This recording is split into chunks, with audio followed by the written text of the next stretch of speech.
Brazil దేశంలో ఒక అద్భుతమైన ఫుట్బాల్ ప్లేయర్ ఉన్నాడు. ఆయన నుదుటి మీద, ఆయన తల మీద ఒక బ్యాండ్ పెట్టుకుంటాడు. ఆ బ్యాండ్ మీద ఏమని రాసి ఉంటుందో తెలుసా? 100% జీసస్. ఎందుకయ్యా బ్యాండ్ పెట్టుకుంటున్నావు? ఈ ఆటల పోటీలో నేను విజేత కావాలంటే నా బలం కొంత, దేవుడు కొంత కాదు. నా తెలివితేటలు కొంత, దేవుడు కొంత కాదు. నేను విజయం సాధించాలంటే 100% జీసస్ క్రైస్ట్. యవనస్తుడు తమ్ముళ్ళారా, కొంతమంది బైబిల్ పట్టుకొని రావటానికి సిగ్గుపడతారు. మీ వీధిలో నుంచి బైబిల్ పట్టుకొని రావటానికి సిగ్గుపడతారు. ఆయన ప్లే గ్రౌండ్లో నుదుటి మీద 100% జీసస్, 100% జీసస్.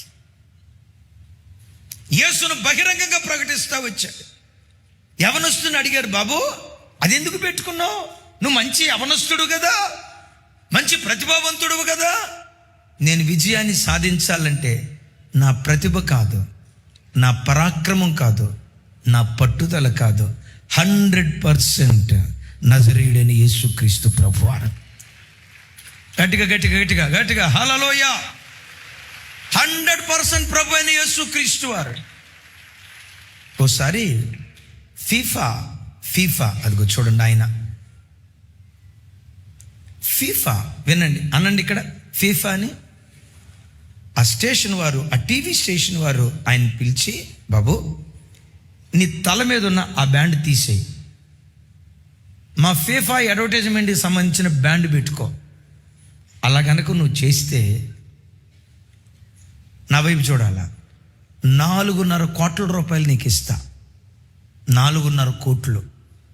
ఆయన అన్నాడట, 4.5 కోట్లు కాదు, 400 కోట్లు నాకు ఇచ్చిన ఈ బ్యాండ్ పొరపాటు నేను తీసాను, ఈ పొరపాటు నేను తీసాను. ఒరే పిచ్చి మహారాజా, ఆ బ్యాండ్ తీసి ఈ బ్యాండ్ పెట్టుకుంటే 4.5 కోట్లు ఇస్తా. ఆయన అంటాడట, 4.5 కోట్లు కాదు, 400 కోట్లు ఇచ్చిన యేసే నా విజయ సారథి. అద్భుతం. యేసు కొరకు 400 కోట్లు పోగొట్టుకోవటానికి ఇష్టపడ్డాడు. ఎవరు వీళ్ళంతా? ఆయన ద్రాక్షవల్లి. మనం ఆయనలో అంటుకట్టి బ్రతుకుదాం. ఈ ప్రపంచంలోనే మనం విహరిద్దాం.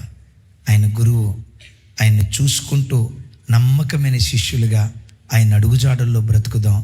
యేసు అనే ప్రపంచంలో విహరించే భాగ్యం దేవుడు మనందరికీ దయచేయును గాక.